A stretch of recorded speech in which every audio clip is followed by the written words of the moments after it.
नमस्कार मित्रों, आपका बहुत बहुत स्वागत हमारे YouTube channel teaching learning event with Anil पर।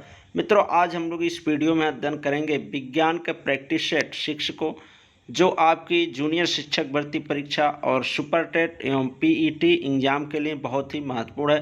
ये संभावित प्रश्नों की श्रृंखला है। ऐसे ही प्रश्न आपकी परीक्षा में आएंगे। सभी जो प्रश्न हैं एनसीईआरटी पैटर्न पर तैयार किए गए हैं, एनसीईआरटी के बुक से हैं ये सभी, और सिलेक्टेड प्रश्न हैं आपकी परीक्षा की दृश्य। तो ऐसे ही प्रैक्टिस सेट को करने के लिए आप हमारे YouTube channel teaching learning event with Anil को सब्सक्राइब अवश्य करें और अन्य साथियों के पास शेयर जरूर करें और वीडियो को लास्ट तक देखें। वीडियो अच्छा लगे तो लाइक शेयर और चैनल को सब्सक्राइब अवश्य करें।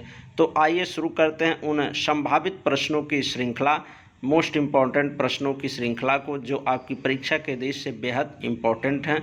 तो आइए शुरू करते हैं, देखते हैं पहला प्रश्न। आइए देखते हैं पहला प्रश्न। पहला प्रश्न आपका वनस्पति विज्ञान के जनक हैं। ठीक, इसमें आपको बताना है कि वनस्पति विज्ञान के जनक कौन है। ऑप्शन आपके सामने है अरस्तु, ओसवाल्ड टिप्पो, कैरोलोलिनियस, थियोफ्रेस्ट। तो इस प्रश्न का जो करेक्ट ऑप्शन आपका डी वाला है। ठीक, थियोफ्रेस्ट इसके जनक हैं वनस्पति विज्ञान के। यहाँ से महत्वपूर्ण प्रश्न आपका बनता है। और भी ऑप्शनों से प्रश्नों को देख लेते हैं जो आपकी शिक्षक भर्ती परीक्षा के दृष्टि से बहुत ही महत्वपूर्ण है, और यहाँ से और भी महत्वपूर्ण प्रश्नों को देख लेते हैं। ठीक, यहाँ से आपकी इस प्रकार से कई और अन्य प्रश्न भी तैयार हो जाएंगे। तो अरस्तु से देखते हैं, पहला ऑप्शन से जो प्रश्न बन रहा है अरस्तु।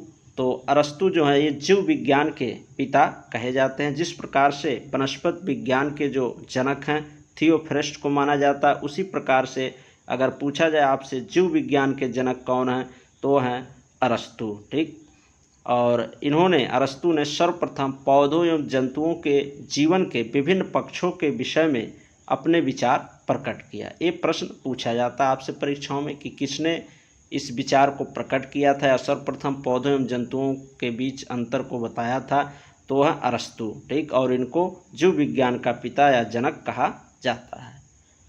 सी ऑप्शन से देख लेते हैं, कैरोलोलिनियस हैं। कैरोलोलिनियस जो है आधुनिक वर्गीकरण का जनक इन्हें कहा जाता है। ठीक, और इन्होंने द्विनाम पद्धति की अवधारणा प्रस्तुत की थी। ठीक, और इनकी एक पुस्तक है, फेमस पुस्तक सिस्टेमा नेचुरी।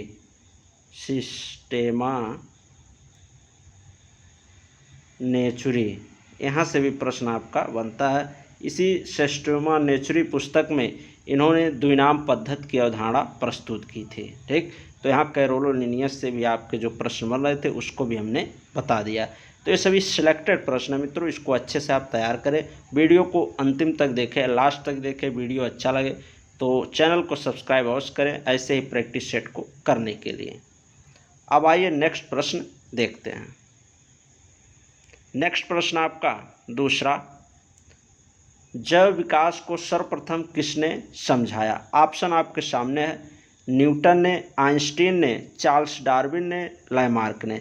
तो इसका जो करेक्ट ऑप्शन है इस प्रश्न का आपका डी वाला हो जाएगा। ठीक, लैमार्क ने जैव विकास को सर्वप्रथम समझाया था। ठीक, उसके विषय में विचार प्रस्तुत किए थे अपने। ठीक, और भी ऑप्शनों से प्रश्न यहाँ बन रहे हैं, उसको भी देख लिया जाए।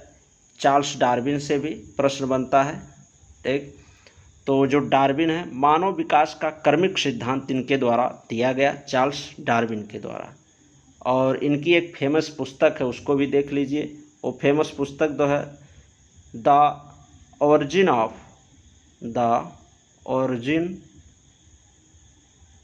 Of species. ये परीक्षाओं में प्रश्न पूछा जाता है, द ओरिजिन ऑफ स्पीसीज। इनकी ये फेमस बुक है। यहाँ से भी प्रश्न बनता है कि द ओरिजिन ऑफ स्पीसीज जो बुक है वो किनके द्वारा लिखी गई या किनका बुक है, तो है चार्ल्स डार्विन का आपका। ठीक, और इन्होंने मानव विकास का क्रमिक विकास का सिद्धांत दिया था डार्विन ने। और जैव विकास को सर्वप्रथम अगर पूछा जाए किसने समझाया तो लैमार्क ने। ठीक, और लैमार्क से एक प्रश्न और भी बनता है कि कशेरुकी और अकशेरुकी जो जीवों में विभेद था इन्होंने ही सर्वप्रथम बताया था, और सर्वप्रथम इन्होंने इनवर्टिब्रेट शब्द का प्रयोग किया था। आइंस्टीन से देख लेते हैं, बी ऑप्शन से भी प्रश्न महत्वपूर्ण प्रश्न आपका बनता है। तो आइंस्टीन ने द्रव्यमान ऊर्जा समीकरण दिया था, ये ध्यान दीजिएगा, E बराबर mc², इसी को ऊर्जा द्रव्यमान समीकरण कहते हैं। ठीक, E बराबर या E इक्वल टू mc²। ठीक, और इनके द्वारा न्यूटन का गति विषयक नहीं, यहाँ ए ऑप्शन से आप देख लीजिए, यहाँ पर न्यूटन से गति विषयक नियम इन्होंने दिया। ठीक, और गुरुत्वाकर्षण सिद्धांत दिया। ये सब इनसे प्रश्न बन रहे हैं। आइंस्टीन से द्रव्यमान ऊर्जा समीकरण बन रहा था, सबसे जो सिलेक्टेड प्रश्न है आपकी परीक्षा के दृष्टि से कि द्रव्यमान ऊर्जा समीकरण किसके द्वारा दिया गया, तो E बराबर mc², तो ये आइंस्टीन के द्वारा दिया गया। और गति विषयक जो नियम थे, ठीक, वो न्यूटन के द्वारा दिया गया। और गुरुत्वाकर्षण का जो सिद्धांत है वो भी दिया गया। ठीक, ये भी ध्यान रखिएगा। अब आइए नेक्स्ट प्रश्नों को और भी देखते हैं, इस श्रृंखला के जो भी महत्वपूर्ण प्रश्न। ऐसे ही आपके एक प्रश्न से कई महत्वपूर्ण प्रश्न आपके तैयार हो जाएंगे, तो वीडियो लास्ट तक देखिए और वीडियो को लाइक अवश्य कर दिया करें और शेयर भी कर दिया करें। आइए और अन्य प्रश्नों को देखते हैं। नेक्स्ट प्रश्न आपका तीसरा, जीवधारियों के वर्गीकरण के अध्ययन को क्या कहा जाता है? ऑप्शन आपके सामने है, सर्पेंटोलॉजी, बायरोलॉजी, टैक्सोनॉमी और फिजियोलॉजी। तो इसका जो करेक्ट ऑप्शन है मित्रों वो है सी वाला आपका, टैक्सोनॉमी। ठीक, जीवधारियों के वर्गीकरण के अध्ययन को टैक्सोनॉमी कहा जाता है। ठीक, और जो टैक्सोनॉमी है ये विज्ञान की वह शाखा है जिसमें सजीवों का वर्गीकरण किया जाता है। ठीक, और भी ऑप्शनों से महत्वपूर्ण प्रश्न बन रहे हैं, उसको भी देख लेते हैं। जैसे आपका सर्पेंटोलॉजी ए ऑप्शन, तो इसमें जो है सर्प विद्या का अध्ययन किया जाता है। ठीक, सर्प विद्या का अध्ययन, जो सर्प विद्या का अध्ययन होता है उसको कहते हैं सर्पेंटोलॉजी। इसमें सांपों के बारे में अध्ययन किया जाता है। बी ऑप्शन से देखते हैं बायरोलॉजी। ठीक, बायरोलॉजी जान लेते हैं किसे कहते हैं, तो वनस्पति एवं हरे पेड़ पौधों के विषय में जहाँ पर अध्ययन किया जाता है, जिस शाखा के अंतर्गत विज्ञान के, उसको हम कहते हैं बायरोलॉजी। ठीक, और डी ऑप्शन आपका है फिजियोलॉजी। तो फिजियोलॉजी किसे कहते हैं ये भी जान लेते हैं। ठीक, तो फिजियोलॉजी जो होता है मानव शरीर के अंगों का अध्ययन है। ठीक, मानव शरीर के अंगों के अध्ययन को फिजियोलॉजी कहा जाता है।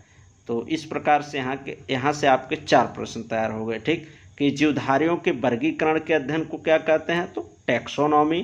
ठीक, सर्पेंटोलॉजी सांपों का अध्ययन, वायरोलॉजी ठीक हरे पेड़ पौधे एवं वनस्पति का अध्ययन, और फिजियोलॉजी मानव शरीर के अंगों के संबंधी अध्ययन जिस शाखा के अंतर्गत विज्ञान के करते हैं उसको फिजियोलॉजी कहते हैं। अब आइए नेक्स्ट प्रश्न देखते हैं। अगला आपका चौथा, ये भी महत्वपूर्ण प्रश्न है, तत्वों का सबसे छोटा भाग होता है। ऑप्शन आपके सामने है, इलेक्ट्रॉन, प्रोटॉन, न्यूट्रॉन और परमाणु। ठीक, ये 4 ऑप्शन आपके सामने हैं। तो इसका जो करेक्ट ऑप्शन मित्रों डी वाला है, परमाणु। ठीक, तत्वों का जो सबसे छोटा भाग होता है वो होता है परमाणु। ठीक, तत्वों का सबसे छोटा कण इसको माना जाता है, और किसी पदार्थ की सबसे छोटी इकाई, किसी पदार्थ के निर्माण में, संरचना में, बनने में जो सबसे छोटी इकाई है वो है परमाणु, एटम, इसी को कहा जाता है। ठीक, और यहाँ से जान लेते हैं कि अणु किसी परमाणु का छोटा कण जो स्वतंत्र अवस्था में, तो परमाणु हमने जाना, तो इसी से रिलेटेड है आपका अणु को भी जान लेते हैं। यहाँ पर कन्फ्यूजन होता है अणु और परमाणु में, तो अणु को भी यहाँ पर क्लियर कर लेते हैं कि मॉलिक्यूल क्या होता है।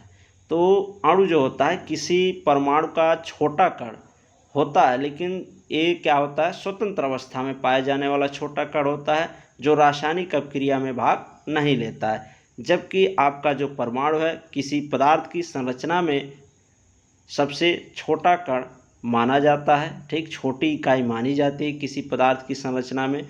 और जो रासायनिक अपक्रिया में ये भी स्वतंत्र अवस्था में पाया, लेकिन एक जो होता है रासायनिक अपक्रिया में भाग लेता है परमाणु आपका, और अणु जो होता है रासायनिक अपक्रिया में भाग नहीं लेता है, ठीक, ये ध्यान दीजिएगा। तो यानी यहाँ पर ये चीज़ें स्पष्ट हो गई कि तत्व का जो सबसे छोटा भाग होता है वो क्या होता है, परमाणु होता है, न कि अणु होता है। ये ध्यान दीजिएगा, यहाँ पर कन्फ्यूजन हो जाता है। तो परमाणु जो है तत्व का सबसे छोटा भाग होता है, और अणु जो होता है किसी परमाणु का छोटा कण होता है, यानी परमाणु से अणु बनता है। ये चीज़ यहाँ पर स्पष्ट हो रही है। तो अणु किसी परमाणु का छोटा कण होता है जो स्वतंत्र अवस्था में रहता है।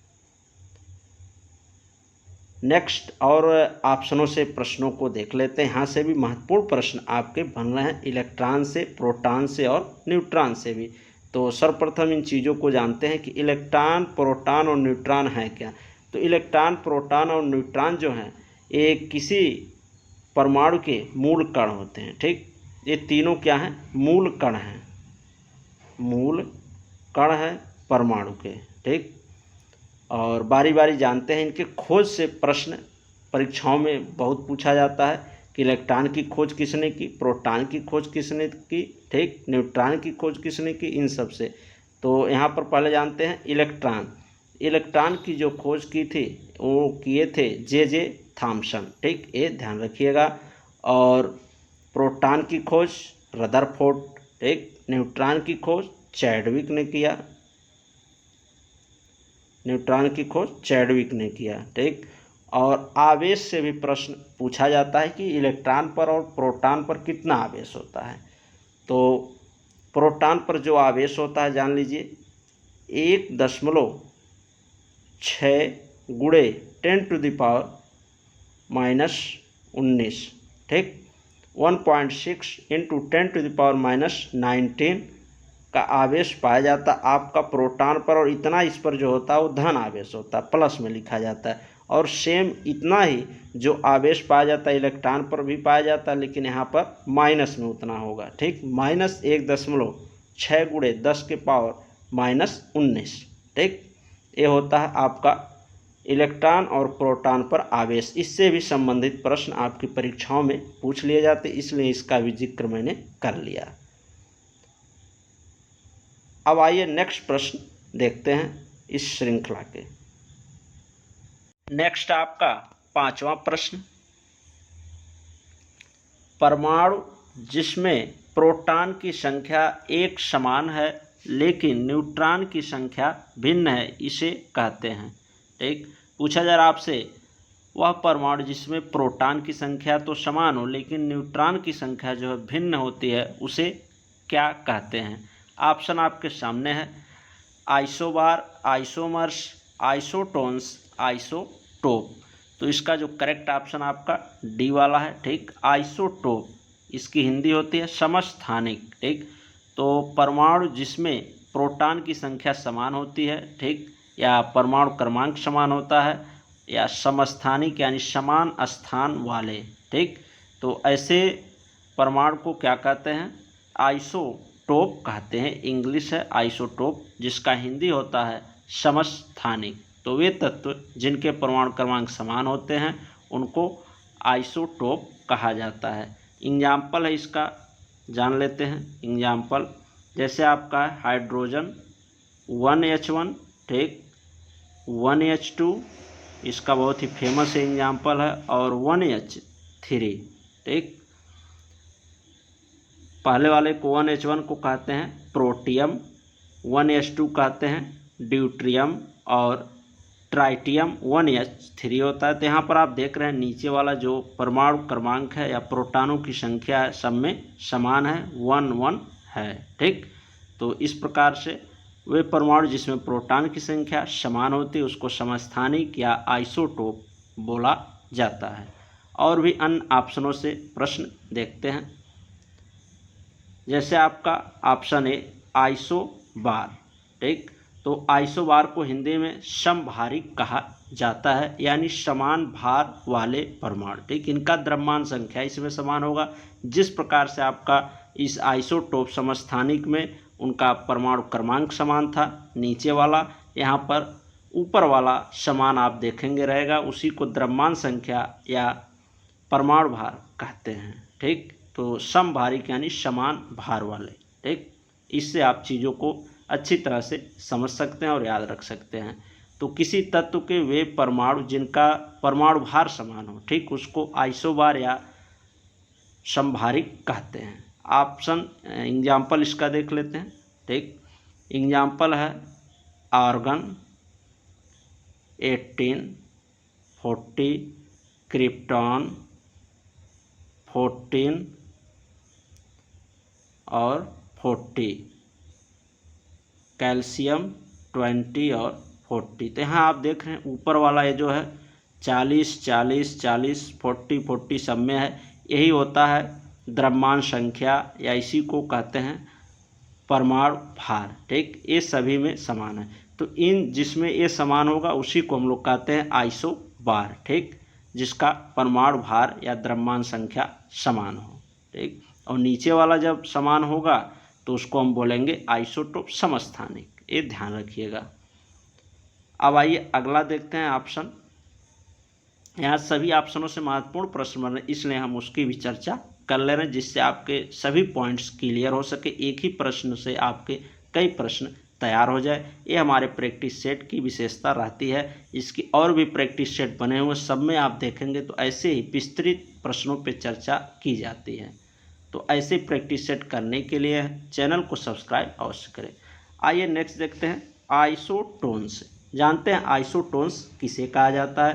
तो आइसोटोन्स वे परमाणु होते हैं जिनमें क्या होती है, न्यूट्रॉन की संख्या समान होती है। ठीक, सम न्यूट्रॉनिक इनको बोला जाता है हिंदी में। ठीक, तो इसमें क्या होगा, न्यूट्रॉन की आपकी संख्या समान होगी, जैसे हीलियम, ठीक, और 1H3 है। ठीक, अगर इन दोनों को लिया जाए तो यहाँ पर न्यूट्रॉन की संख्या आप देख रहे हैं समान है। और बता दें फार्मूला होता है न्यूट्रॉन की संख्या निकालने का। ठीक, न्यूट्रॉन की अगर संख्या आपको चाहिए होगी तो आप ऐसे निकाल सकते हैं। न्यूट्रॉन की संख्या बराबर होता है द्रव्यमान, ठीक, द्रव्यमान संख्या में से, ठीक, द्रव्यमान संख्या में से प्रोटॉनों की जो संख्या उसी को माइनस करते हैं, तो हमें न्यूट्रॉनों की संख्या किसी परमाणु में पता चल जाती है। तो यहाँ पर अगर परमाणु भार या द्रव्यमान क्या आपका 4 है और प्रोटॉनों की संख्या 2 है, इसमें 3 है, इसमें 1 है। अगर माइनस करें 4 में से 2 तो 2 ही मिलेगा, और 3 में से 1 माइनस करें तो 2 ही मिलेगा। तो यहाँ पर देख रहे हैं इन दोनों में जो न्यूट्रॉन की संख्या है 2-2 है, जो कि समान है। ठीक, तो यहाँ कैसे निकालें इसको, न्यूट्रॉन बराबर द्रव्यमान संख्या, ठीक, माइनस प्रोटॉनों की संख्या। तो द्रव्यमान संख्या ऊपर वाला होता है, उसमें से माइनस कर देंगे नीचे वाले को, प्रोटॉन की संख्या को, तो आपका न्यूट्रॉन की संख्या पता चल जाएगा। तो दोनों में 2-2 समान आया है। ठीक, इस प्रकार से हम कह सकते हैं कि ये आइसोटोन्स हैं। तो आइसोटोन्स आप जान गए होंगे कि न्यूट्रॉन की संख्या जिन परमाणु में समान होती है उनको आइसोटोन्स या सम न्यूट्रॉनिक कहते हैं। ठीक, सम न्यूट्रॉनिक तत्व कहलाते हैं वे। अब आगे आपका बचता है एक ऑप्शन और, यहाँ से भी महत्वपूर्ण प्रश्न आपका बनता है ऑप्शन बी से, आइसोमर्स किसे कहा जाता है। ठीक, तो आइसोमर्स का जो अर्थ होता है मित्रों, इसका अर्थ होता है बराबर भाग।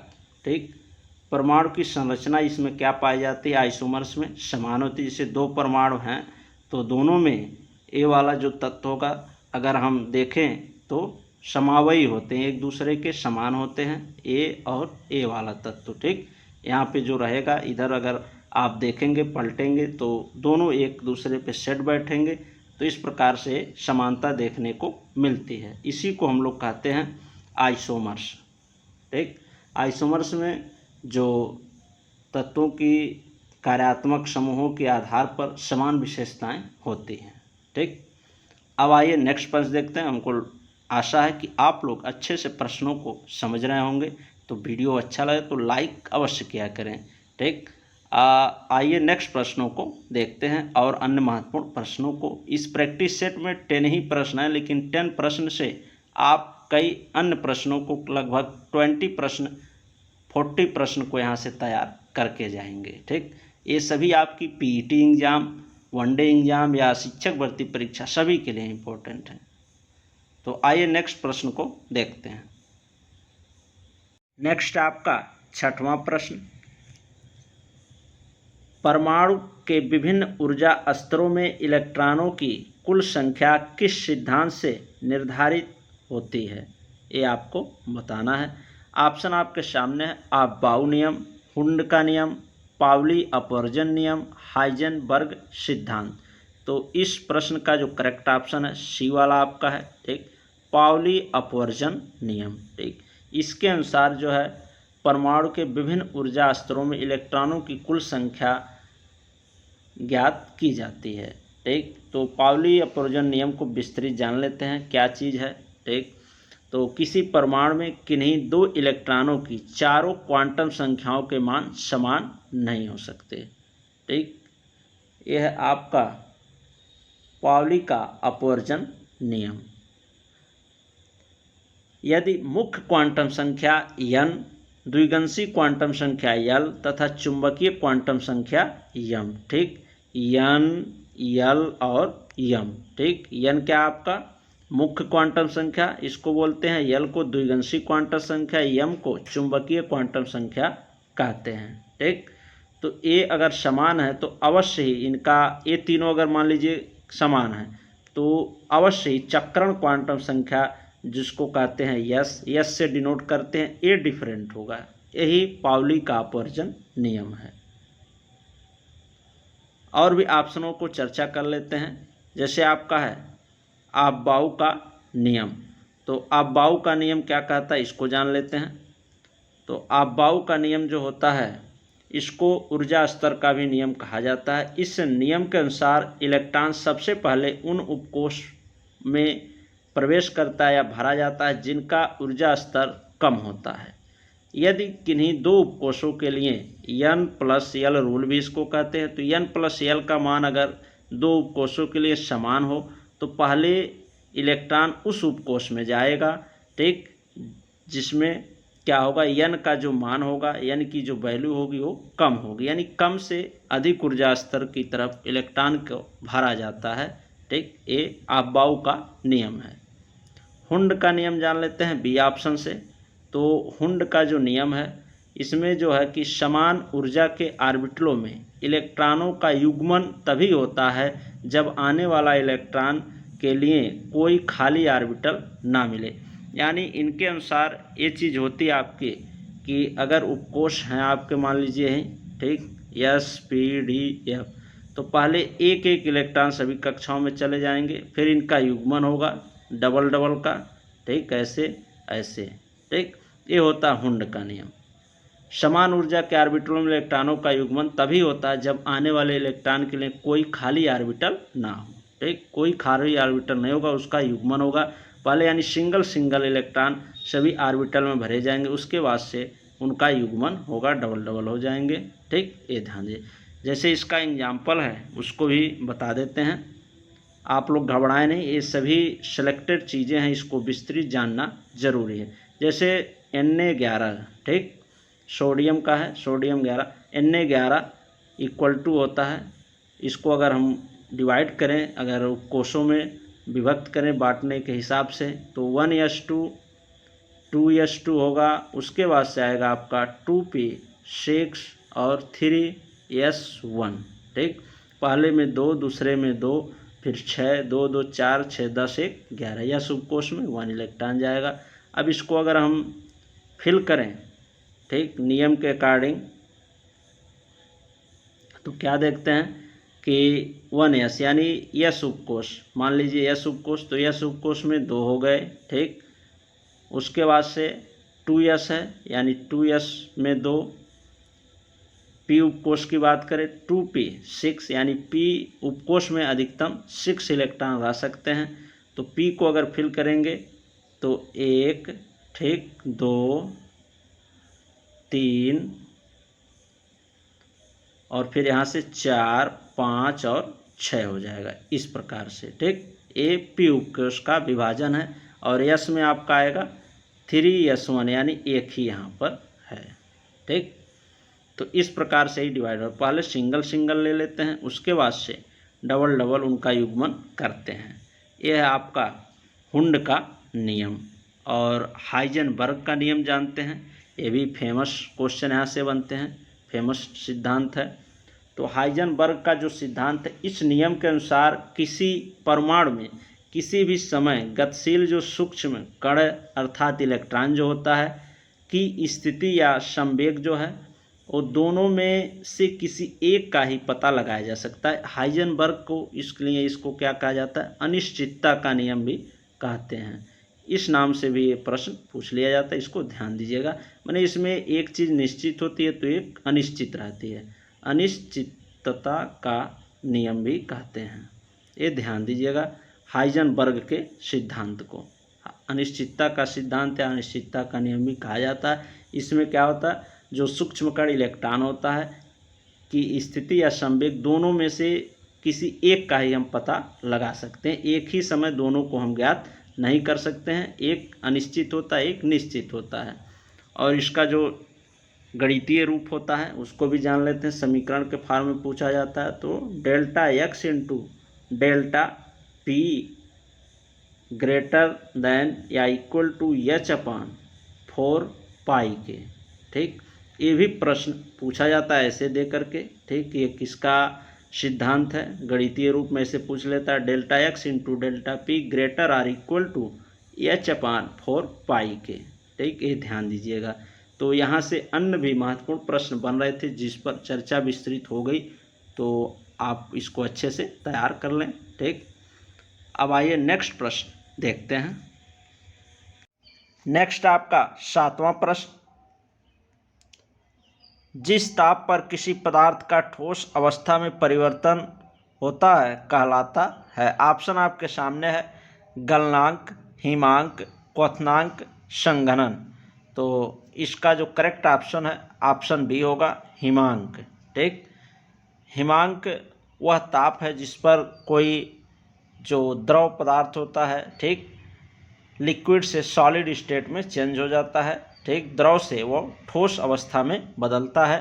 ठीक, हिम मतलब होता है जमना। ठीक, तो वह जो द्रव है लिक्विड फॉर्म में है वो सॉलिड स्टेट में बदल जाता है, ठोस अवस्था में बदल जाता है। तो इस प्रक्रिया को या इस परिवर्तन को हिमांक कहते हैं। ठीक, और भी ऑप्शनों से प्रश्न देख लेते हैं। जैसे आपका ऑप्शन ए गलनांक, गलनांक क्या होता है इसको जानते हैं। तो वह ताप जिस पर कोई द्रव क्या होता है ठोस से द्रव अवस्था में बदलता है। ठीक, लिक्विड सॉलिड से लिक्विड स्टेट में आ जाता है।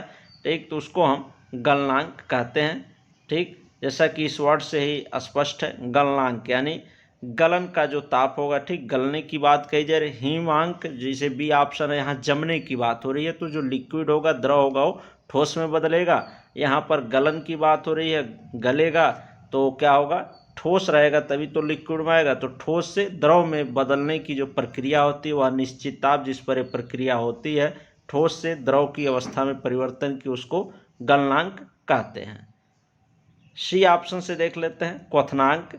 तो क्वथनांक वह निश्चित ताप होता है जिस पर कोई द्रव उबलता है। ठीक, वह अधिकतम ताप होता है जिस पर कोई द्रव क्या होता है उबलना शुरू कर देता है। ठीक, उसी को कहते हैं क्वथनांक।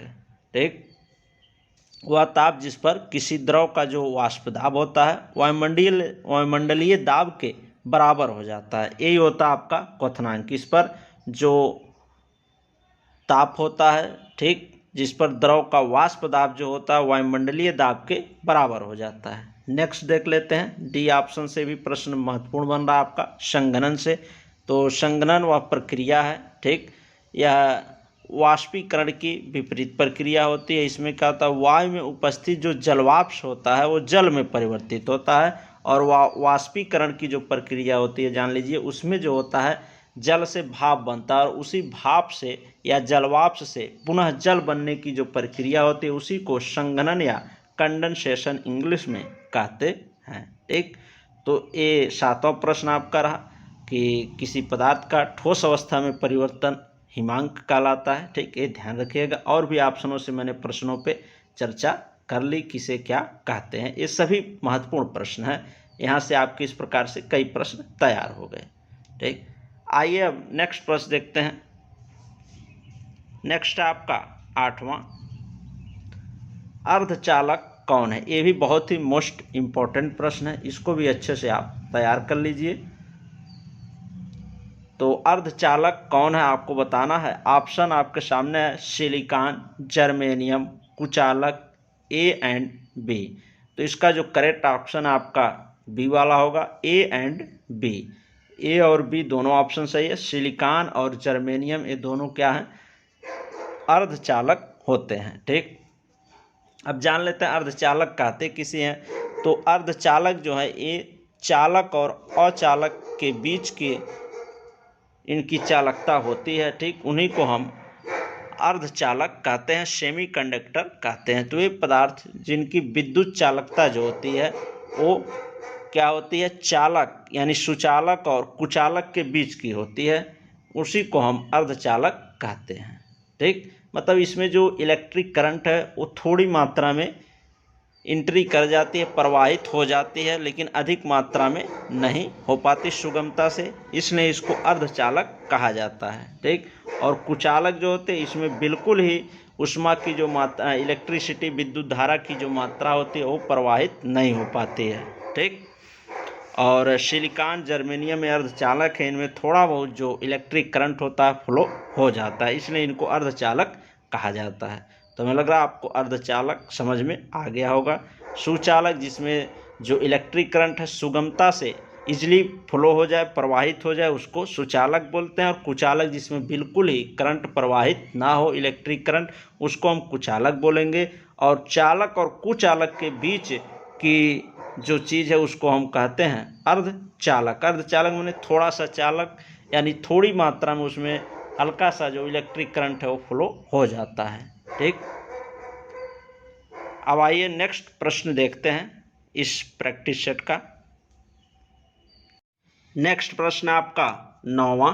ठीक, 9वां प्रश्न देखते हैं। दो विद्युत आवेशों Q1 व Q2 के मध्य लगने वाले आकर्षण अथवा प्रतिकर्षण बल से संबंधित है। कौन सा नियम आपको बताना इन सभी में से इस नियम से संबंधित है कि दो विद्युत आवेशों Q1 Q2 के जो मध्य लगने वाला आकर्षण या प्रतिकर्षण बल होता है, इससे कौन संबंधित नियम आपको बताना है।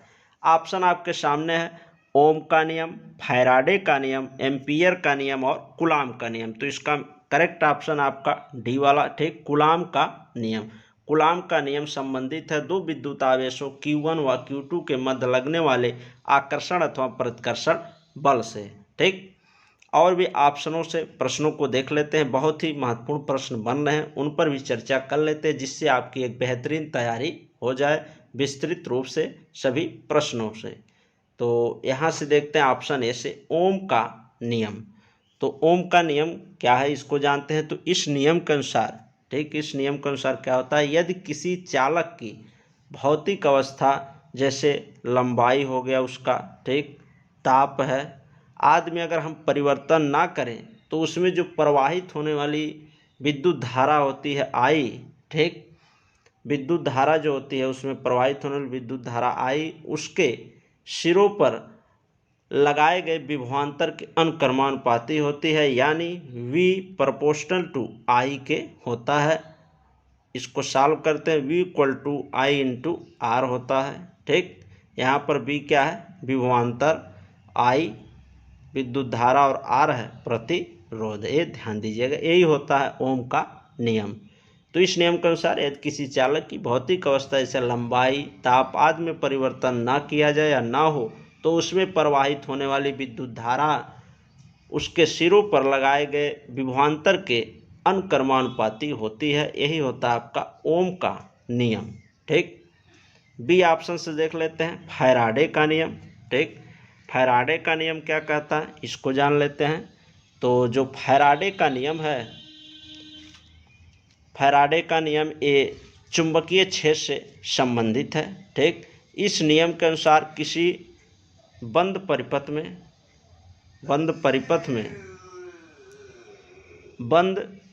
में उत्पन्न विद्युत वाहक बल उस परिपथ से होकर प्रवाहित चुंबकीय फ्लक्स के बराबर होता है। ठीक, ये होता है फैराडे का नियम। एम्पियर का नियम जान लेते हैं ऑप्शन सी से। तो इस नियम में किसी बंद लूप पर समाकलित चुंबकीय जो क्षेत्र होता है एवं उस लूप से होकर प्रवाहित हो रही कुल धारा के बीच गणितीय संबंध स्थापित किया गया है, ठीक, एम्पियर के नियम के द्वारा। ठीक, तो इस प्रकार से आपने और भी अन्य ऑप्शनों को भी देखा। अब आइए नेक्स्ट और लास्ट इस प्रैक्टिस सेट का प्रश्न देखते हैं। 10वां प्रश्न, अंतिम प्रश्न आपका इस प्रैक्टिस सेट का, और बहुत ही महत्वपूर्ण प्रश्न है बायोलॉजी से आपके, ठीक, मानव नेत्र से संबंधित ये प्रश्न, और ये सभी सिलेक्टेड प्रश्न इन सभी ऑप्शनों से बनेंगे। सभी ऑप्शनों पर विस्तृत चर्चा हम इसमें करेंगे। तो आइए देखते हैं प्रश्न क्या है। किसी वस्तु का बना प्रतिबिंब मानव नेत्र के कहाँ बनता है, यानी मानव नेत्र के किस भाग पर किसी वस्तु का प्रतिबिंब बनता है, ये आपको बताना है। ऑप्शन आपके सामने है, प्यूपिल, आइरिस, कार्निया, रेटिना। तो इसका जो करेक्ट ऑप्शन है डी वाला आपका है, ठीक, रेटिना। रेटिना पर किसी वस्तु का प्रतिबिंब बनता है, ठीक। और रेटिना से बनने वाले और महत्वपूर्ण प्रश्नों को देख लेते हैं। तो इसे दृष्टि पटल भी कहा जाता है, ठीक, दृष्टि पटल रेटिना को कहा जाता है, और यह एक पर्दे का काम करता है, ठीक। ये नेत्र गोलक का पश्च भाग होता है, पिछला हिस्सा होता है रेटिना। जैसे आपका मान लीजिए मानव नेत्र कुछ ऐसे ही संरचना होती है, एक गोलाकार होता है यहाँ पर ऐसे, तो यहाँ पर ये पाया जाता है लगभग, ठीक। तो रेटिना जो आपका है इसी पर प्रतिबिंब बनता है, और जो प्रतिबिंब बनता है उसकी स्थिति पूछी जाती है, ठीक, किस प्रकार का बनता है। तो वास्तविक एवं उल्टा प्रतिबिंब हमें प्राप्त होता है रेटिना पर किसी वस्तु का, ये ध्यान दीजिएगा। अगला देख लेते हैं आइरिस। आइरिस किसे कहते हैं इसको जान लेते हैं, ठीक। तो आइरिस जो होता है कार्निया के पीछे स्थित होता है, आँख का रंगीन भाग होता है। यह पुतली के आकार को संतुलित करता है। इसकी सबसे बड़ी जो खासियत है कि जो पुतली का आकार होता है, पुतली जो होती है काले रंग की होती है, जो कार्निया के पीछे स्थित होती है और इसी आइरिस में पाई जाती है। और उस पुतली के जो आकार को, साइज को छोटा या बड़ा करना होता है तो इसी आइरिस के माध्यम से करते हैं। तो आइरिस जो होता है, ठीक, पुतली के साइज को नियंत्रित करता है या संतुलित रखता है। यहाँ से प्रश्न बनता है, बहुत ही महत्वपूर्ण प्रश्न, ठीक। और नेक्स्ट ऑप्शन देखते हैं सी वाला, कार्निया। तो कार्निया इसे आँख की खिड़की कहते हैं। यहाँ से महत्वपूर्ण प्रश्न क्या है कि इसको आँख की खिड़की कहा जाता है कार्निया को, ठीक। यहीं से जो प्रकाश होता है एंट्री करता, प्रवेश करता है, और यह नेत्र का काला दिखाई देने वाला भाग होता है और उभरा हुआ भाग होता है, जो आगे ऐसे उभरा हुआ होता है, ठीक। मान लीजिए नेत्र है, मानव नेत्र, तो ये जो उभरा हुआ भाग है, यहाँ पर उभरा हुआ ये जो भाग है इसी को कार्निया कहते हैं, ठीक। यह नेत्र के डायफ्राम के ऊपर स्थित एक पतली झिल्ली होती है। आगे देखते हैं अगला ऑप्शन से प्रश्न आपके ए ऑप्शन से बन रहा प्यूपिल। तो प्यूपिल यानी पुतली होती है, ठीक। तो जो पुतली होता है, पुतली आँख के आइरिस के केंद्र में स्थित एक छेद होता है जो प्रकाश को रेटिना पर पड़ने देता है, ठीक। तो यहाँ से एक प्रश्न आपका बन रहा था। तो इस प्रकार से यह प्रश्न कंप्लीट हुआ, और भी ऑप्शनों को मैंने भी बता दिया, ठीक। तो पुतली आँख के आइरिस के केंद्र में स्थित एक छेद होता है जो प्रकाश को रेटिना पर पड़ने देता है। जैसे कार्निया से जब प्रकाश एंट्री करता है, पुतली से हो करके वो रेटिना पर जाता है, ठीक। उसके बाद से यहाँ पर रेटिना पर इमेज वस्तु का मिल जाता है हमें, ठीक। तो इस प्रकार से इस प्रैक्टिस सेट के सभी प्रश्नों को आपने देखा, और वीडियो अच्छा लगा हो तो लाइक, शेयर और चैनल को सब्सक्राइब अवश्य करें। और ऐसे ही प्रैक्टिस सेट आपको प्रदान किए जाते हैं हमारे यूट्यूब चैनल पर, ठीक। तो अभी इसके और भी प्रैक्टिस सेट हो चुके हैं, उसको आप नहीं देखें तो वीडियो के डिस्क्रिप्शन बॉक्स में प्लेलिस्ट का लिंक मिल जाएगा विज्ञान के, आप वहां पर जा कर के अन्य प्रैक्टिस सेट को भी कर सकते हैं, देख सकते हैं। वहां पर भी ऐसे एक प्रश्न से कई प्रश्नों को बताया गया है और बहुत ही विस्तृत उस पर चर्चा की गई, जिससे आपकी बेहतरीन तैयारी आने वाले समय के लिए हो सके। ठीक मित्रों, धन्यवाद। मिलते हैं नेक्स्ट प्रैक्टिस सेट के साथ।